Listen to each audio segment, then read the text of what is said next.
The author focuses in a short, poetic though extremely lucid tale on two great existential topics since ever present in the process of human awareness: faith and exclusion. These themes are very complex to deal with and have required and will continue to require entire volumes to be analyzed without ever the certainty of a definitive solution. And the fact of having been able to bring them to light in a story of just a few pages undoubtedly places the work in the ranks of the quintessence of the tale as a form of expression. From the very first lines, the author allegorically gets straight to the point when the protagonist, little SUSKÈ, is given rice to eat but not a spoon, faith but not the instrument to make it her own.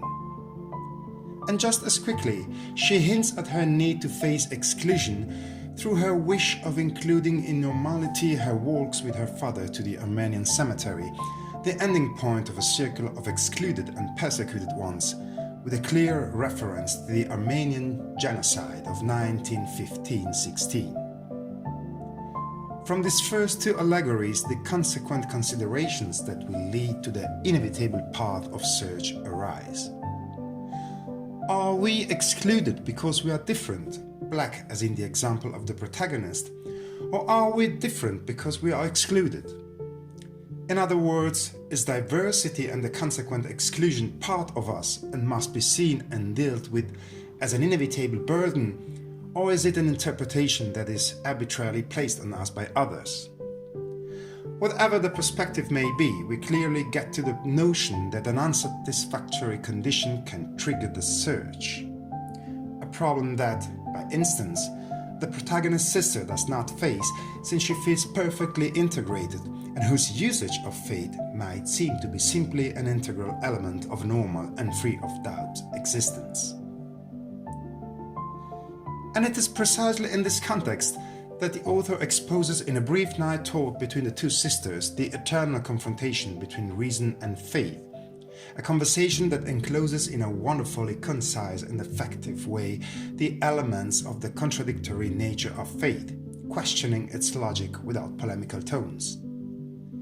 Very interesting is the initial outcome of this conversation, which will accompany little SUSKÈ until adulthood in her choice to have a calculated faith, to be able to obtain something from God in exchange for her faith that is in the story to become wide, equal to others. It is no coincidence that the author makes SUSKÈ take the decision to pray 9 times every morning, a number that, for example, in Christianity, symbolizes the miracle.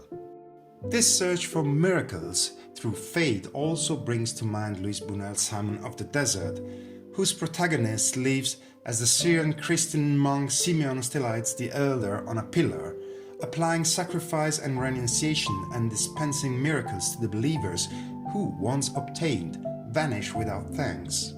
In our tale, the figure of the mirror will remind SUSKÈ of this. But before the reckoning, other very significant elements appear in the analysis of faith, when, for example, SUSKÈ, who has now become an adult and has not had her wish granted, the author writes, "With regret, she recalled a time when fear and hope fought against each other. With regret," she writes, pointing out the comforting palliative value of faith when not ready to work the miracle within oneself. In this sense, talking with herself in front of the window of the bookbinding shop where her sister happily works, SUSKÈ guesses that faith may mean accepting one's condition but still not considering it a solution, since they, the different, in this way feel useful and are happy, or at least so they believe. The end takes us back to the start, that is to the Armenian cemetery, as if her childhood wish to walk there with her father had in its way been a precursor intuition of what years later would be the extreme choice of awareness. Not to submit oneself to a life of beetles, SUSKÈ, under the apparent acceptance of one's condition for the illusion of being free and unjudged, but to achieve true freedom through the refusal to deny one's own being, even facing martyrdom, as the little great SUSKÈ says, even if paying with my own blood.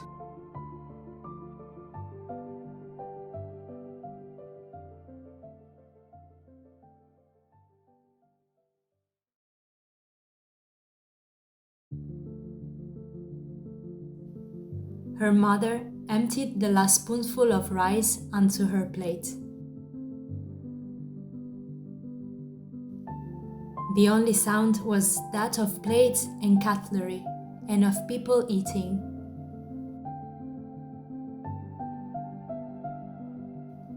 She kept her head down and didn't raise it when the noises had become fainter.